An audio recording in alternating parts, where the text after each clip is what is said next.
It has been used since medieval. For many centuries, it was a symbolic article of state and dignity. Rather than an article for ordinary use, the chair is still used as an emblem of authority in the House of Commons in the United Kingdom and Canada, and in many other settings, in keeping with the historical connotation of the chair as the symbol of authority. Committees, the boards of directors, and academic departments all have a chairman or chair. I can't fucking talk.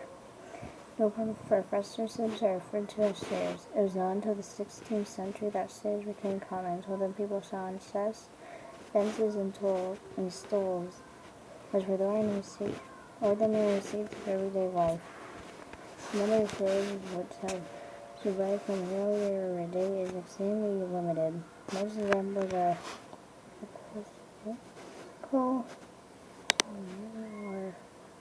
little organ. Chairs were in existence since at least the early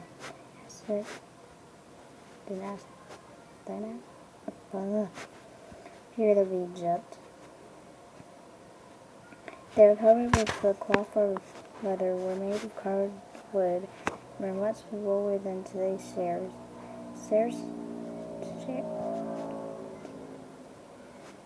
Chair seats were sometimes only 10 inches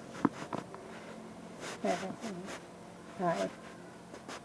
In ancient Egypt, chairs appear to have been of great richness and splendor. Castings of ebony and ivory, or carved in glitter.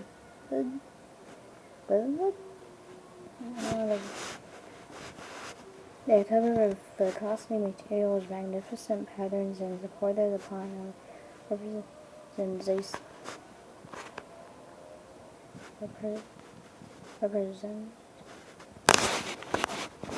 representations of the ladies of these sort of figures of the captives. Generally speaking, the higher rank an individual has, but the taller and more receptive was the chair he sat on, and the greater the honor. I can't fucking talk. On state occasions, the unknown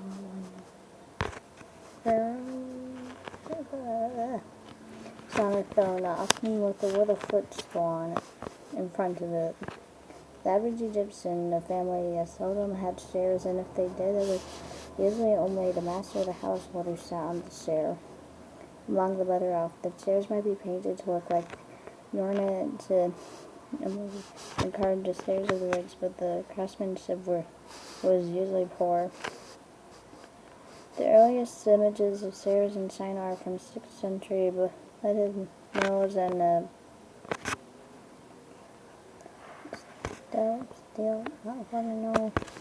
the practice of sitting in chairs at the time was rare.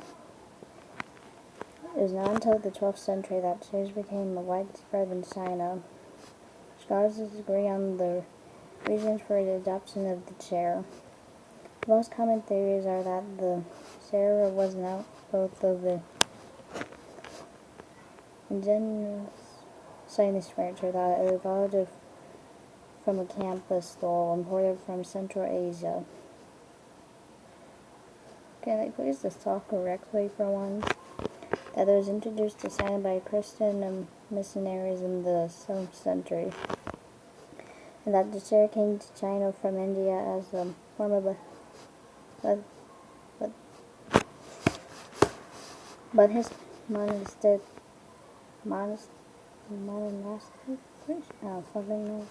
furniture. In modern China, unlike Korea or Japan, it is no longer common to sit at floor level. In Europe, it was owing in great measure to that the chair ceased to be a privilege of the state and became a standard item of furniture for anyone who could afford to buy it. Once the idea of privilege faded, the chair speedily came into general use.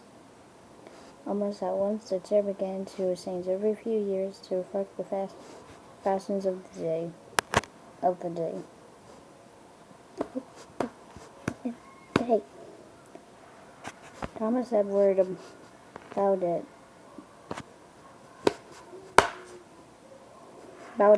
visited the main palace of the Asante Empire in 1819 and observed the stairs and grasped with the Golden Empire. In the 18,000, I can't even talk correctly.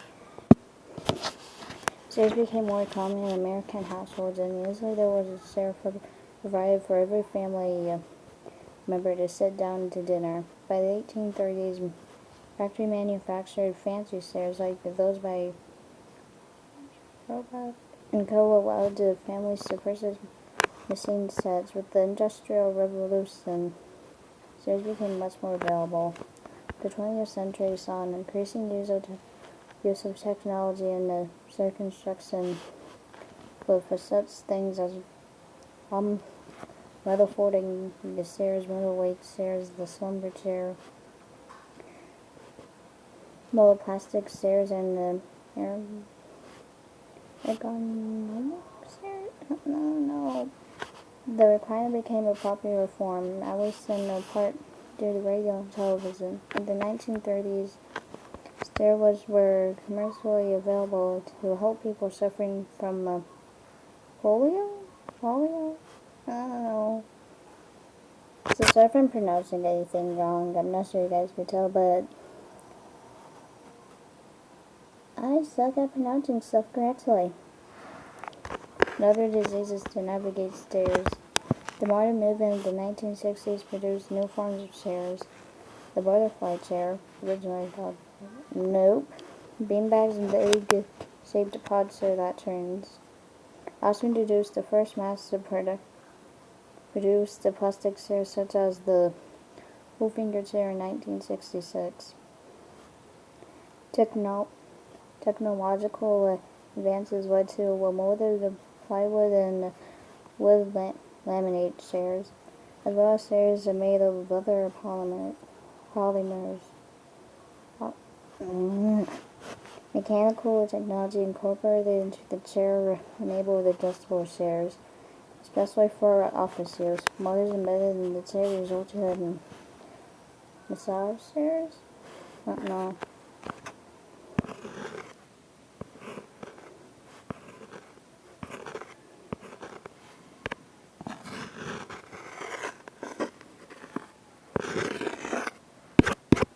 Oh yeah, even more shit I'm not going to read.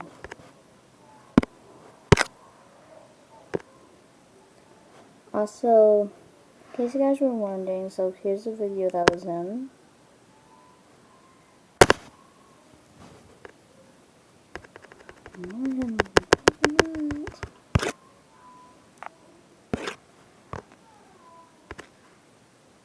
Thank you. And here's a person that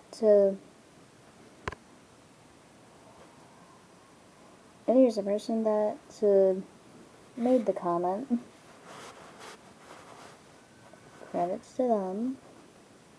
I know how long it took to decide this, but I'm gonna